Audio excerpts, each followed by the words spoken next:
बहुत समय पहले एक विशाल राज्य में एक न्यायप्रिय राजा राज करता था। राजा को अपनी बुद्धि पर बहुत गर्व था और वह अक्सर अपनी प्रजा की परीक्षा लेता था। एक दिन दरबार में एक गरीब किसान आया।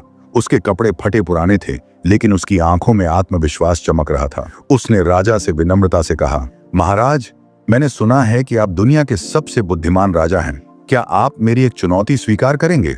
राजा मुस्कुराए और बोले, किसान, तुम्हारी हिम्मत की दाद देनी पड़ेगी। बताओ कैसी चुनौती? किसान बोला, मैं आपके सामने 3 सवाल रखूंगा। अगर आप तीनों का सही जवाब दे देते हैं तो मेरी जान आपकी, लेकिन अगर आप एक भी जवाब गलत देते हैं तो मुझे आपसे एक इनाम चाहिए। राजा ने स्वीकार कर लिया और सारा दरबार सांस रोककर सुनने लगा। किसान ने पहला सवाल पूछा, महाराज बताइए, इस दुनिया में सबसे तेज क्या है?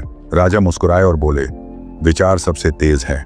एक पल में इंसान कहीं भी पहुंच सकता है, कहीं भी जा सकता है। किसान ने सिर झुका लिया, सही जवाब। फिर किसान ने दूसरा सवाल पूछा, बताइए, इस दुनिया में सबसे कीमती चीज क्या है? राजा बोले, सबसे कीमती चीज समय है, जो चला गया वो कभी लौट कर नहीं आता। किसान ने फिर सिर झुका लिया, यह भी सही जवाब है। अब किसान ने तीसरा और आखिरी सवाल पूछा, महाराज बताइए, ऐसा क्या है जिसे आप देखकर भी नहीं देख सकते? राजा थोड़ा सोच में पड़ गए। दरबार में सन्नाटा छा गया। राजा ने बहुत सोचा, लेकिन जवाब न मिला। हार मानकर राजा ने कहा, मैं इस सवाल का उत्तर नहीं जानता, तुम ही बताओ। किसान मुस्कुराया और बोला, महाराज, वो चीज है, भविष्य आप इसे देख सकते हैं, उसकी कल्पना कर सकते हैं, लेकिन असल में उसे कभी देख नहीं सकते। सीख, कभी भी किसी को उसके कपड़ों या हालत से मत आंकना।